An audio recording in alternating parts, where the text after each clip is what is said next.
ಬಳ್ಳಾರಿ ರೆಡ್ಡಿ ರಕ್ತ ರಾಜಕೀಯದ ರಣರೋಚಕ exclusive update ಅನ್ನ ನಿಮಗೆ ಕೊಡ್ತಾ ಹೋಗ್ತೀವಿ. ಮೃತ ರಾಜಶೇಖರ್ ಎದೆ ಸೀಳಿದೆ ಆ ಗುಂಡು. ಹಾಗಾದ್ರೆ ಯಾರ ಗನ್ನಿಂದ ಹೊರ ಬಂದದ್ದು ಆ ಗುಂಡು? ಕಳೆದ ರಾತ್ರಿ ಹಾರಿದ್ದು ಯಾರ ಬಂದೂಕಿನಿಂದ? ಶಾಸಕ ಭರತ್ ರೆಡ್ಡಿ ಆಪ್ತ ಸತೀಶ್ ರೆಡ್ಡಿ ಗನ್ಮ್ಯಾನ್ಗಳಿಂದಲೋ ಅಥವಾ ಶಾಸಕ ಗಾಲಿ ಜನಾರ್ದನ ರೆಡ್ಡಿ ಅವರ ಬೆಂಬಲಿಗರ ಬಂದೂಕಿನಿಂದಲೋ?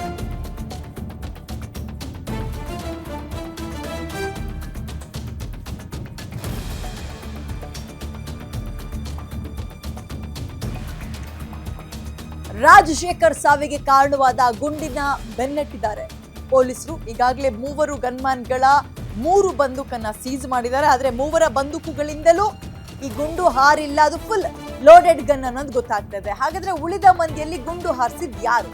ಸ್ಥಳದಲ್ಲಿ ಸಿಕ್ಕ ಬುಲೆಟ್ ರಿಕವರಿ ಮಾಡಿ FSLಗೆ ಪೊಲೀಸರು ಕಳಿಸಿದ್ದಾರೆ. ಬುಲೆಟ್ ಯಾರ ಗನ್ನಿಂದ ಹೊರ ಬಂದಿದ್ದು ಅನ್ನೋದೇ ಬಹಳ ಕುತೂಹಲ ಮೂಡಿಸ್ತಾ ಇದೆ. ಇದೀಗ ಅವರ ಪೋಸ್ಟ್ ಮಾರ್ಟಮ್ ಆಗ್ತಾ ಇದ್ದಂತೆ ಅದನ್ನ ಎಷ್ಟೊತ್ತು ಬೇಕು ತನಿಖೆ ಮಾಡಿ ಇಂತಿಂಥದ್ದು ಅಂತ ಗೊತ್ತಾಗೋಕೆ, ಅಂಡ್ ಅದು ನಿಷೇಧಿತಾನ ಅಥವಾ ಗೌರ್ಮೆಂಟ್ ಕಡೆಯಿಂದ ಪ್ರೊವೈಡ್ ಆಗಿತ್ತಾ, ಇವೆಲ್ಲವೂ ಕೂಡ ಬಹಳ ಬೇಗ ಗೊತ್ತಾಗೋಗುತ್ತೆ. ಈಗ ಅದು ಬಹಳ ಕುತೂಹಲ ಮೂಡಿಸ್ತಾ ಇದೆ. ಅನ್ಯಾಯವಾಗಿ ಇದು ಯಾರ ಗನ್ನಿಂದ ಅನ್ನೋದು ಗೊತ್ತಾಗ್ಬೇಕು. ಯಾರ ಬೆಂಬಲಿಗರ ಗನ್ನಿಂದ, ಯಾಕಾರ್ತು, ಅವ್ರ ಉದ್ದೇಶ ಏನಿತ್ತು? ಈ ಪರಿಸ್ಥಿತಿಯನ್ನ ಎನ್ಕ್ಯಾಶ್ ಮಾಡ್ಕೊಳಕ್ ಇನ್ನೊಬ್ರು ಯಾರಾದ್ರೂ ತಂತ್ರವನ್ನ ಹೂಡಿದ್ರ ಅಂತ. ವಾಲ್ಮೀಕಿ ಪ್ರತಿಮೆ ಅನಾವರಣದ ವಿಚಾರದಲ್ಲಿ ಆರಂಭ ಆದಂತಹ ಗಲಾಟೆ ಒಂದು ಸಾವಿನಲ್ಲಿ ಮುಂದುವರಿತಾ ಇದೆ. ಯಾವಾಗ ಅಂತ್ಯಗೊಳ್ಳುತ್ತೋ ಗೊತ್ತಿಲ್ಲ. ಅವ್ರ ಮೇಲೆ ಇವ್ರ ಮೇಲೆ ಅವರು ಈಗಲೂ ಕೂಡ ಅರ್ಚಾಡ್ತಾ ಇದ್ದಾರೆ, ಕಿರ್ಚಾಡ್ತಾ ಇದ್ದಾರೆ, ಆರೋಪಗಳನ್ನು ಮಾಡ್ಕೊಳ್ತಾ ಇದ್ದಾರೆ. ಆದ್ರೆ ಮಗನನ್ನ ಕಳ್ಕೊಂಡು ವೃದ್ಧೆ ತಾಯಿ ಕಣ್ಣೀರ್ ಹಾಕ್ತಿದ್ದಾಳೆ. ಅಣ್ಣ ತಮ್ಮನನ್ನ ಕಳ್ಕೊಂಡು ಅಕ್ಕ ಎದೆ ಬಡ್ಕೊಳ್ತಾ ಇದ್ದಾಳೆ. ಇದರ ನಡುವೆ ರೆಡ್ಡಿ ವರ್ಸಸ್ ರೆಡ್ಡಿ ರಾಜಕೀಯ ಈ ಹಂತಕ್ಕೆ ಬಂದು ನಿಂತಿದೆ ನೋಡಿ. ಬ್ಯಾನರ್ ಕಟ್ಟೋ ವಿಚಾರಕ್ಕೆ ಜಗಳ ಆಗಿದೆ ರೀ. ಬ್ಯಾನರ್ ಕಟ್ಟೋ ವಿಚಾರಕ್ಕೆ ಯಾವ ರಾಜಕೀಯ ನಾಯಕರುಗಳ ಮಕ್ಕಳು ಮೊಮ್ಮಕ್ಕಳು ಬ್ಯಾನರ್ ಇಟ್ಕೊಂಡು ಬಂದಿರಲಿಲ್ಲ. ಬದಲಿಗೆ ನಿಮ್ಮ ಮನೆಯ ಗಂಡು ಮಕ್ಕಳು ಹೋಗಿದ್ರು, ನಾವು ಬ್ಯಾನರ್ ಕಟ್ಟೇ ತೀರ್ತೀವಿ ಅಂತ. ಕಟ್ಟಿ ನೋಡೋಣ ಇಲ್ಲಿ ಅಂತ ಆ ಕಡೆಯಿಂದ ಕೆಲವರು, ಕಟ್ಟಕ್ ಬಿಡ್ತೀವಾ ಅಂತ ಪ್ರಶ್ನೆ, ಕಟ್ಟೇ ತೀರ್ತೀವಿ ಅಂತ ಇನ್ನೂ ಕೆಲವರು. ನಾ ಹೇಳಿದ್ನಲ್ಲ, ಯಾರ ಕೈಲೂ ಬ್ಯಾನರ್ ಈ ದೊಡ್ಡವ್ರ ಕೈಲಿ ಇರಲಿಲ್ಲ, ಇದ್ದಿದ್ದು ನಿಮ್ಮನೆ ಗಂಡು ಮಕ್ಕಳ ಕೈಲಿ. ಪರಿಸ್ಥಿತಿ ವಿಕೋಪಕ್ಕೆ ಹೋಗುತ್ತೆ. ಯಾರ ಗನ್ನಿಂದ ಬುಲೆಟ್ ಫೈರ್ ಆಯಿತು ಗೊತ್ತಿಲ್ಲ. ಅದು ಈ 28 ವರ್ಷದ ಯುವಕ, ಈತನ ಬೆನ್ನು ಸೀಳಿ ಎದೆಯಿಂದ ಹೊರಗೆ ಬರುತ್ತೆ. ರಕ್ತದ ಮಡುವಿನಲ್ಲಿ ಒದ್ದಾಡ್ತಾನೆ. ಆಸ್ಪತ್ರೆಗೆ ಅವನನ್ನ ಕರ್ಕೊಂಡು ಹೋಗಲಾಗುತ್ತೆ. ಆದ್ರೆ ಅವನ ಆಯಸ್ಸು 28 ವರ್ಷಕ್ಕೆ ಹಿಂಗ ಸಾಯ್ಬೇಕು ಅಂತ ಅವನ ಹಣೆಯಲ್ಲಿ ಬರ್ದಿತ್ತು ಅಂತ ಕಾಣುತ್ತೆ. ಅನ್ಯಾಯವಾಗಿ ಜೀವ ಬಿಟ್ಟ. ಬ್ಯಾನರ್ ಕಟ್ಟಾಕಂತ ಹೋದವನು ಚಟ್ಟದ ಮೇಲೆ ಮನೆಗೆ ಬರ್ತಾ ಇದ್ದಾನೆ. ಎಂಥ ಕರ್ಮ ನೋಡಿ, ಎಂಥ ಕರ್ಮ ನೋಡಿ. ಇದೀಗ FSLಗೆ ಪೊಲೀಸರು ಬುಲೆಟ್ ರಿಕವರಿ ಮಾಡಿ ಕಳಿಸಿದ್ದಾರೆ. ಎಷ್ಟೊತ್ತು ಇವೆಲ್ಲವೂ ಗೊತ್ತಾಗಕ್ಕೆ, ಯಾವ ನಂಬರ್ದು ಆ್ಯಂಡ್ ಎಲ್ಲಿಂದ ಅದು, ಅದಕ್ಕೆ ನಿಷೇಧಾಜ್ಞೆ ಏನಾದರೂ ಇದ್ದಿದ್ದ ಅಥವಾ ಪ್ರೈವೇಟಾ, ಎಲ್ಲವೂ ಕೂಡ ಗೊತ್ತಾಗ್ತಾ ಹೋಗುತ್ತೆ. ಏನು ಗೊತ್ತಾದ್ರೂ ಏನು ಬಂತು ಭಾಗ್ಯ, ಒಂದು ಜೀವ ಹೋಗಿದೆಯಲ್ಲ. ಕೊರಳು ಪಟ್ಟಿ ಇಟ್ಕೊಂಡು ಒಂದೇ ಏರಿಯಾದ ಹುಡುಗರು ಅಥವಾ ಒಂದೇ ಜಿಲ್ಲೆಯವರು ಹೊಡೆದಾಡ್ತಾರೆ ಅಂದಿದ್ದು, ಯಾವುದೋ ಅಲ್ಲಿ ಕೆಲಸ ಸಿಗುತ್ತೆ ಯಾರಿಗೋ ಅಥವಾ ಇನ್ಯಾರೋ ಉದ್ಧಾರ ಆಗ್ತಾರೆ ಅಂತಲ್ಲ, ಉದ್ಧಾರ ಮಾಡಕ್ ಹೋಗಿದ್ದೀವರು ರಾಜಕೀಯ ಪಕ್ಷದ ನಾಯಕರುಗಳನ್ನ, ಕಾಂಗ್ರೆಸ್ ಮತ್ತು BJP ಅನ್ನುವ ಲೀಡರ್ಸ್ಗಳನ್ನ ಎತ್ತಿ ಕುಣ್ಸೋಕ್ ಹೋಗಿದ್ದಾರೆ, ಮೆರ್ಸಕ್ ಹೋಗಿದ್ದಾರೆ. ಪರಿಣಾಮ ಒಂದು ಹೆಣ ಬಿದ್ದಿದೆ. ಈಗ ಜನಾರ್ದನ ರೆಡ್ಡಿ ಅವರು ಒಂದು ಆರೋಪ ಮಾಡ್ತಾರೆ, ನನ್ನನ್ನ ಕೊಲ್ಲಬೇಕು ಅನ್ನುವಂತಹ ಸಂಚಿತ್ತು. ಒಂದು ಆಲ್ರೆಡಿ ಫೈರ್ ಆಗಿದ್ದಂತಹ ಅಥವಾ ಯೂಸ್ ಆಗಿರೋ ಬುಲೆಟ್ನ ತೋರಿಸ್ತಾ ಇದ್ದಾರೆ. ಅಲ್ಲಿ ಬಿದ್ದಿದ್ದನ್ನು ಯಾರೋ ರಿಕವರಿ ಮಾಡಿ ಕೊಟ್ಟಿರ್ತಾರೆ ಅವ್ರಿಗೆ. ಸೊ ಇದು ಪರಿಸ್ಥಿತಿ. ಇದೆಲ್ಲ ಆಗ್ತಾ ಇದ್ದಂತೆ ನಿನ್ನೆ ಭರತ್ ರೆಡ್ಡಿ ಅವರು ಅಲ್ಲಿನ SP, ಮಹಿಳಾ SP ಹತ್ರ ಮಾತಾಡ್ತಿರ್ತಾರೆ.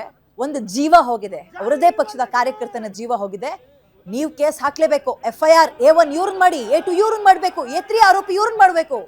ಜೋಶಲ್ಲಿ ಬಹಳ ಕೋಪದಿಂದ ಹೇಳ್ತಾ ಇದ್ದಾರೆ. ಬಟ್ ಅಲ್ಲೊಂದು ಹೆಣ ಬಿದ್ದಿದೆ. ಇಷ್ಟೆಲ್ಲ ಆದ್ಮೇಲೂ ಹೇಳ್ತಾರೆ, ಆಗಿದ್ದಾಗ್ಲಿ ವಾಲ್ಮೀಕಿ ಪ್ರತಿಮೆಯನ್ನ ಅನಾವರಣ ಮಾಡೇ ತೀರ್ತೀವಿ ಅಂತಾರೆ. ಸೊ ಅಲ್ಲಿಗೆ ಸಾವಿಗೆ ಬೆಲೆ ಇದೆಯಾ?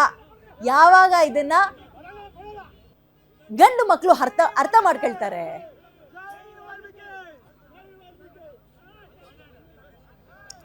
ಮೋರ್ ಡೀಟೇಲ್ಸ್ ನನ್ನ ಕಲಿಗೆ ರಾಜಶೇಖರ್ ನೀಡ್ತಾರೆ. ರಾಜಶೇಖರ್, ಸದ್ಯದ ಪರಿಸ್ಥಿತಿ ಬಳ್ಳಾರಿಲಿ ಹೆಂಗಿದೆ? ಅಂಡ್ ಪೋಸ್ಟ್ ಮಾರ್ಟಮ್ ಆಯ್ತಾ? ಅದನ್ನ ಮೃತದೇಹ ಅವ್ರ ಮನೆ ತಲುಪೋದು ಯಾವಾಗ? ಆ ಬುಲೆಟ್ ಯಾರ ಗನ್ನಿಂದ ಹೊರ ಬಂದಿದ್ದು ಅನ್ನೋದ್ರ ಬಗ್ಗೆ ಡೀಟೇಲ್ಸ್ ಯಾವಾಗ ಎಕ್ಸ್ಪೆಕ್ಟ್ ಮಾಡ್ಬೋದು ನಾವು?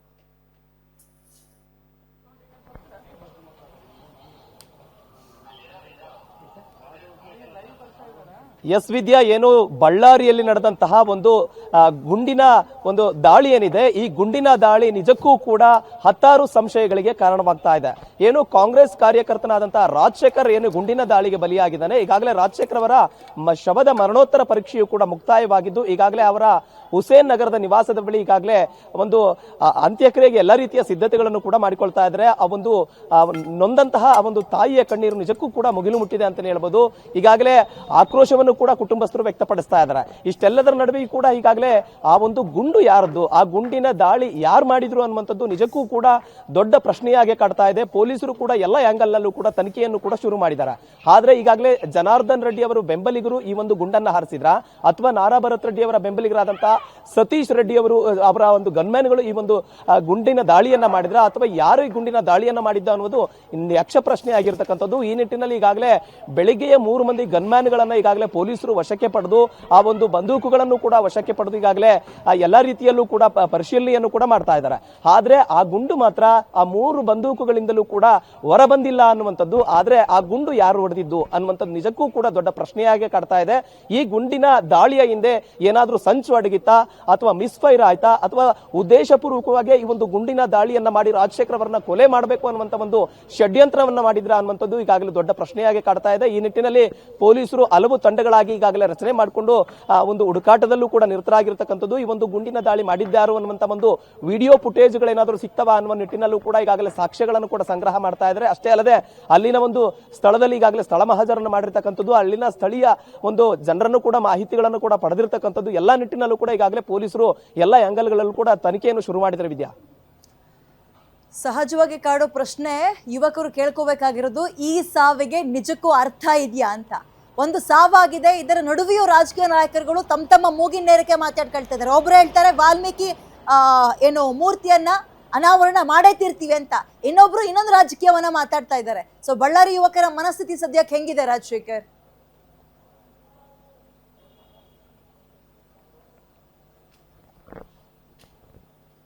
ಎಸ್, ಪ್ರಮುಖವಾಗಿ ಇಷ್ಟೆಲ್ಲ ಬೆಳವಣಿಗೆ ನಡೆದಿದೆ, ಒಂದು ಅಮಾಯಕ ಜೀವ ಬಲಿಯಾಗಿದೆ. ಆದರೂ ಕೂಡ ನಾಳೆಯೇ ಕಾರ್ಯಕ್ರಮವನ್ನ ಮಾಡ್ತೇವೆ ಅಂತ ಶಾಸಕರು ಈಗಾಗಲೇ ಹೇಳಿರ್ತಕ್ಕಂಥದ್ದು ನಿಜಕ್ಕೂ ಕೂಡ ಎಷ್ಟು ಸರಿ ಅನ್ನುವಂಥದ್ದು ಸಾರ್ವಜನಿಕರ ಪ್ರಶ್ನೆ ಆಗಿದೆ. ಇಷ್ಟು ಮಟ್ಟದಲ್ಲಿ ಕಾನೂನು ವ್ಯವಸ್ಥೆ ಇಲ್ಲಿ ಈಗಾಗಲೇ ಹದಗೆಟ್ಟು ಹೋಗಿರ್ತಕ್ಕಂಥದ್ದು. ನಿಜಕ್ಕೂ ಆರೋಪ ಪ್ರತ್ಯಾರೋಪಗಳು ಮಾಡ್ತಾ ಇದ್ದಾರೆ.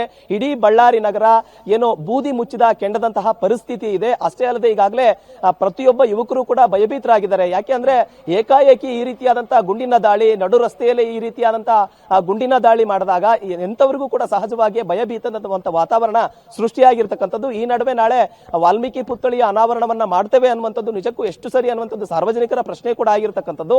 ಈ ನಿಟ್ಟಿನಲ್ಲಿ ಈಗಾಗಲೇ ಸಂಜೆ ಪೊಲೀಸ್ ಅಧಿಕಾರಿಗಳು ಕೂಡ ಮತ್ತು ಹಿರಿಯ ಪೊಲೀಸ್ ಅಧಿಕಾರಿಗಳು ಕೂಡ ಒಂದು ಮೀಟಿಂಗ್ ಅನ್ನ ಮಾಡಿ ನಾಳೆ ಪರ್ಮಿಷನ್ ಕೊಡಬೇಕಾ ಅಥವಾ ಕೊಡಬಾರ್ದ ಅನ್ನೋ ನಿಟ್ಟಿನಲ್ಲೂ ಕೂಡ ಚಿಂತನೆ ಮಾಡುವಂತಹ ಸಾಧ್ಯತೆ ಹೆಚ್ಚಿದೆ. ವಿದ್ಯಾ, ಎಸ್, ಥ್ಯಾಂಕ್ ಯು ಡೀಟೇಲ್ಸ್ಗೆ.